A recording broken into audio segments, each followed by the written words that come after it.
Hi, everybody. Everybody else was so cool and casual up here, but I had to write mine down. I also came up with a title for mine. It's called What Pen Do You Use? So my name's Clay Hickson. I'm an illustrator here in LA. Tonight I'm going to let you in on a few little secrets behind my process that hopefully won't expose me as a fraud and tank my career. But first, a little background. So I've been lucky enough to work as an illustrator for almost 15 years now. I've worked with bands on album covers and merch, worked with some beloved local establishments on logos and posters, and with some bigger global brands. I've done lots and lots of editorial work for newspapers and magazines. Gotten to design some greeting cards and holiday cards, and some little billboards for important local causes. I've even had the chance to illustrate a few books, including this one, about winter soup. And most recently, this big one about Texas, which coincidentally also involved a good amount of soup. But I didn't actually set out to be an illustrator. In school, I studied printmaking, as you can see. At the time, I think I imagined I would find a career in a screen printing shop.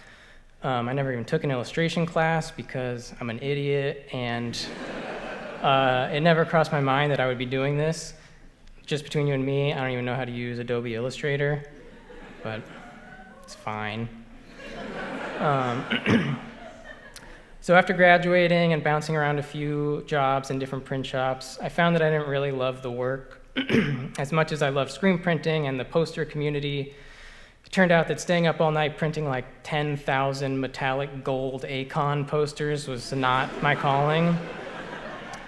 So instead, I took the lazy screen printers approach, and in 2012, I bought a used risograph printer off Craigslist and started the regrettably named Tan and Loose Press, which is a terrible name that for some reason we continued to operate under for 8 years until we rebranded as the only slightly better Caboose Books. But we had fun with it. Nowadays, you can find a Riso on every street corner, but back then, they were a little more niche. I had never actually used one or even seen one in person until I bought mine and started tinkering with it. But as many have learned since then, it's a powerful and alluring tool. I never had any real plans for the press, but eventually I started inviting other people to use the Riso, and it soon became a means of collaborating with some of my favorite artists. And it gave me something to do when I had no other work, which at that point was most of the time.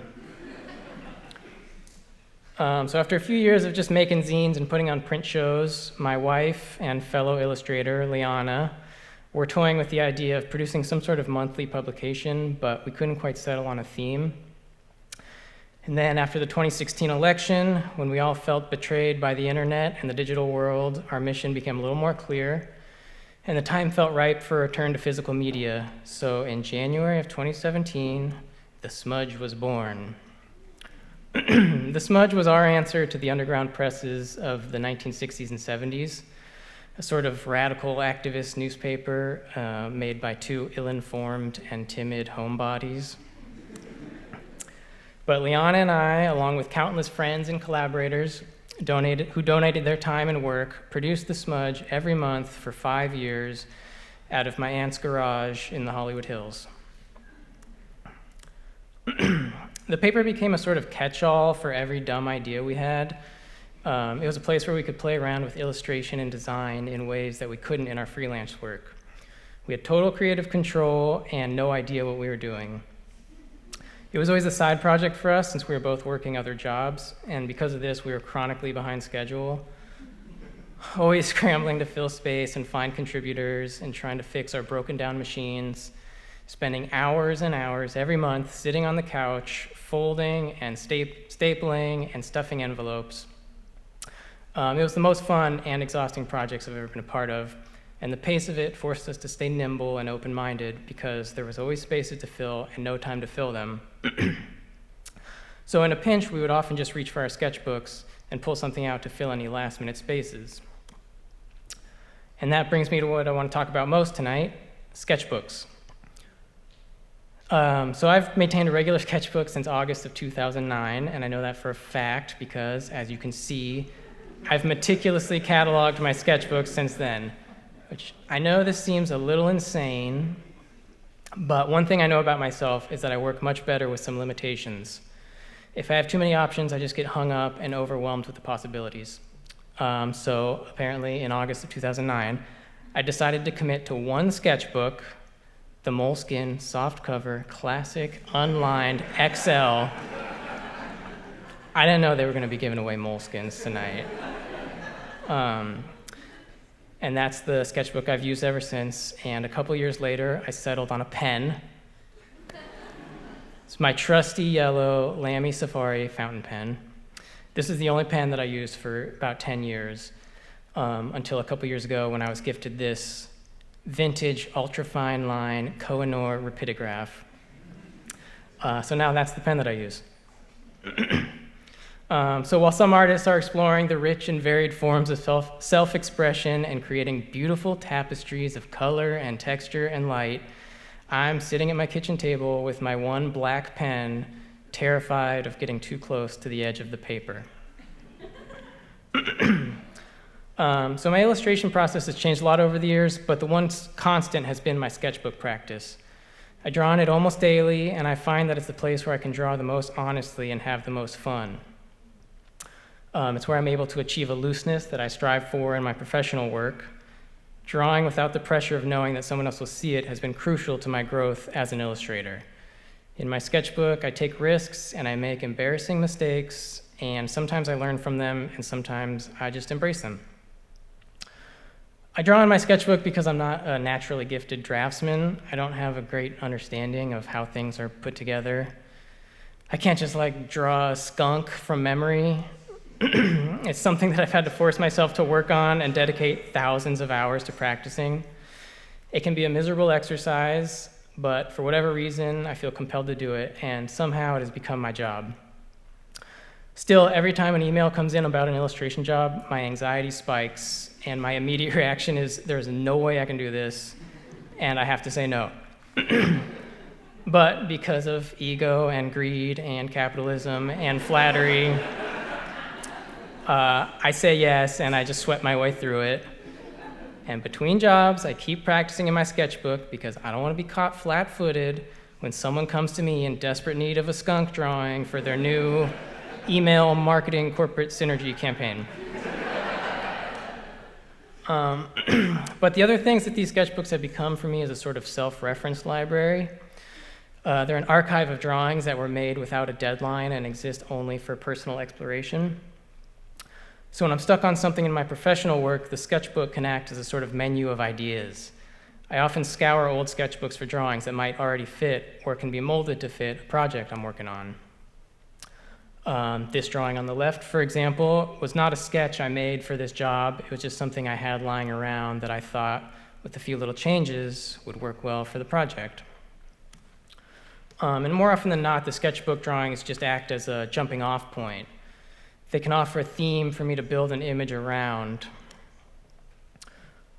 This drawing, for example, gave me the idea of using sign language as a way to highlight accessibility and inclusion in this design for PBS SoCal. And sometimes to warm up before work, instead of drawing, I'll just scan drawings out of old sketchbooks and experiment with them. So I might just add some type and make fake book covers to try and bait art directors into hiring me.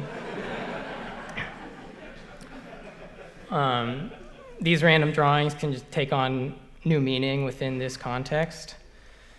And they're always really fun to make, and you'd be amazed by how many people see these and think that I've actually written novels. Which is probably not helpful for getting illustration jobs. This was a poem that I wrote one morning before breakfast that I thought would make a nice little animation.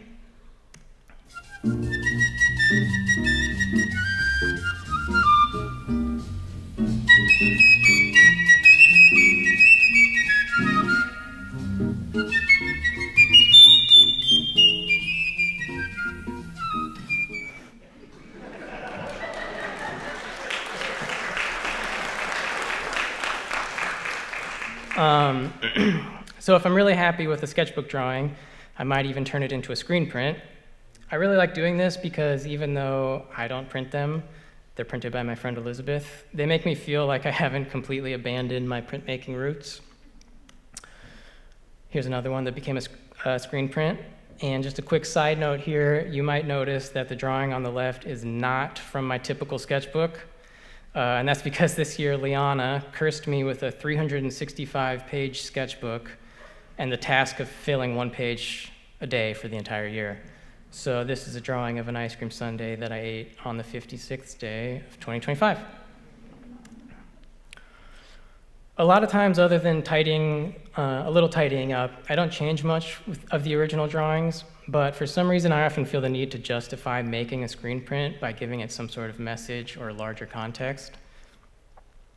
So I usually just add some type to spice it up a little bit. When I made this one, actually, some native plant diehards got annoyed with me because those aren't real California native plants. Whatever. Sometimes I add text just to pander to a very specific market.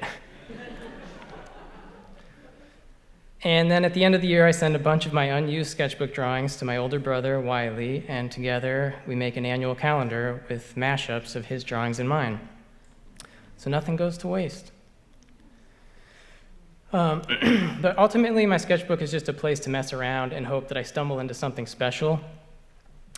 It's a visual diary where I can reflect on things that I did that day, like a movie I saw or something I ate. But more often than not, it's just drawings of our cats. I usually draw first thing in the morning when I'm like hopped up on coffee, or late at night when I can barely keep my eyes open. The little accidents that result from my shaky hand dragging ink across the paper become the things that make the drawings unique to me, and that's what I notice most when I look at work that I love, the weird mistakes that somehow make it warmer and more personal and more human.